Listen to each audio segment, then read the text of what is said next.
Assalamualaikum warahmatullahi wabarakatuh. Salam sejahtera bagi kita semua. Perkenalkan, nama saya Raras Atifah, selaku mahasiswa Politeknik Kesehatan Kementerian Kesehatan Yogyakarta. Pada kesempatan kali ini, saya akan menjelaskan materi mengenai kekurangan energi kronis pada remaja putri.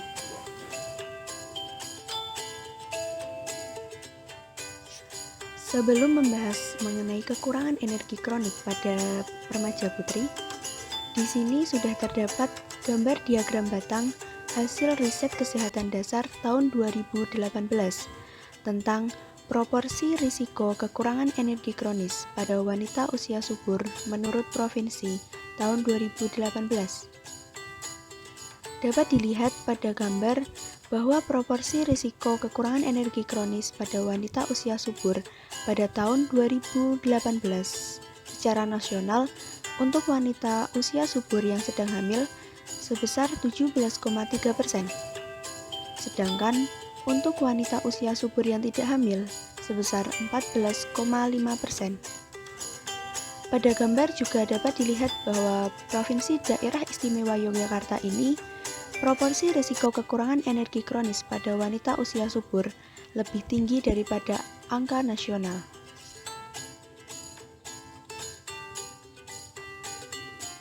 Selanjutnya, terdapat diagram batang hasil riset kesehatan dasar tahun 2018 tentang proporsi risiko kurang energi kronis pada wanita usia subur berdasarkan usia. Dapat disimpulkan, proporsi risiko kurang energi kronis pada wanita usia subur yang hamil paling tinggi pada usia 15-19 tahun, yaitu sebesar 33,5%. Begitu juga untuk wanita usia subur yang tidak hamil, proporsi tertinggi terdapat pada usia 15-19 tahun, yaitu sebesar 36,3%.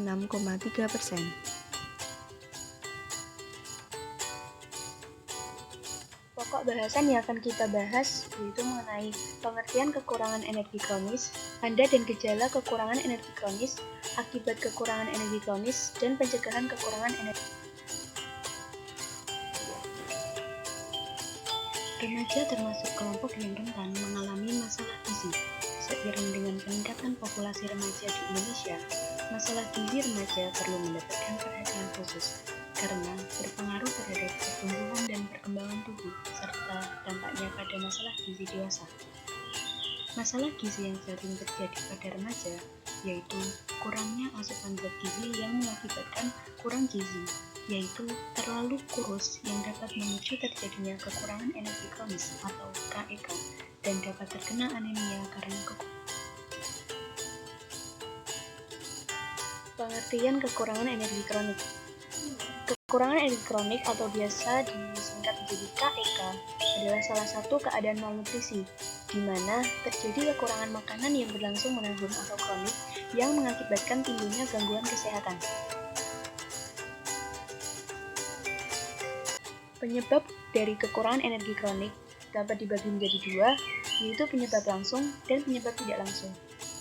Penyebab langsung itu terdiri dari asupan makanan atau pola konsumsi dan infeksi. Sedangkan penyebab tidak langsung dapat disebabkan karena ada hambatan utilitas zat-zat gizi. Nah, hambatan utilitas zat-zat gizi itu ialah hambatan penggunaan zat-zat gizi karena susunan asam amino di dalam tubuh tidak seimbang, yang dapat menyebabkan penurunan nafsu makan dan penurunan konsumsi makan. Dan yang selanjutnya ada hambatan absorpsi karena penyakit infeksi atau infeksi cacing. Ekonomi yang kurang, pendidikan umum dan pendidikan gizi kurang, produksi pangan yang kurang, kondisi higien yang kurang baik, jumlah anak yang terlalu banyak, dan penghasilannya rendah.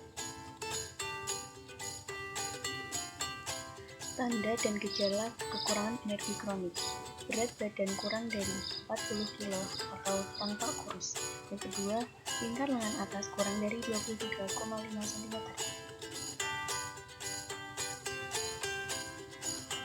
Lingkar lengan atas atau yang sering disebut dengan lila sudah digunakan secara umum di Indonesia untuk mengidentifikasi risiko kurang energi kronis. Ada dua kemungkinan hasil. Yang pertama, kurang dari 23,5 cm. Yang kedua, lebih dari 23,5 cm. Untuk hasil kurang dari 23,5 cm, berarti beresiko KEK. Dan anjuran atau tindakan yang perlu dilakukan adalah dengan makan cukup, sesuai dengan pedoman umum gizi seimbang, dan hidup sehat. Untuk hasil lebih dari 23,5 cm, yang berarti tidak beresiko KEK, maka anjuran yang diberikan adalah pertahankan kondisi kesehatan dan lingkar lengan atas yang rendah dapat menggambarkan indeks massa tubuh yang rendah pula. Makin rendah indeks massa tubuh sebelum hamil, maka makin rendah berat badan lahir yang dikandung seorang ibu, dan makin tinggi resiko bayi lahir dengan berat badan lahir rendah. pengukuran lila dilakukan melalui urut-urutan yang telah ditetapkan. Ada 7 urutan pengukuran lila, yaitu yang pertama, tetapkan bahu dan siku. Letakkan pita antara bahu dan siku. Yang ketiga, tentukan titik tengah lengan. Yang keempat, lingkarkan pita lila pada tengah lengan. Yang kelima, pita jangan terlalu ketat. Yang keenam, pita juga jangan terlalu longgar. Yang ketujuh, cara pembacaan skala harus benar. Akibat kekurangan energi kronik pada masa remaja, itu dapat berakibat pada saat remaja tersebut sedang mengandung, juga terhadap janin yang dikandungnya. Akibat kekurangan energi kronik pada ibu hamil, yaitu yang pertama terus-menerus rasa letih, kesemutan, muka tampak pucat, kesulitan sewaktu melahirkan, dan air susu yang keluar pun tidak cukup untuk memenuhi kebutuhan bayi, sehingga bayi akan kekurangan air susu ibu pada waktu menyusui. Selanjutnya, untuk akibat kekurangan energi kronik saat kehamilan terhadap janin yang dikandung, yaitu antara lain, janin dapat berisiko keguguran. Yang kedua, pertumbuhan janin terganggu sehingga bayi lahir dengan berat berlahir rendah. Yang ketiga, perkembangan otak janin terlambat sehingga kemungkinan nantinya kecerdasan anak itu berkurang. Yang keempat, bayi lahir sebelum waktunya atau sering disebut dengan prematur.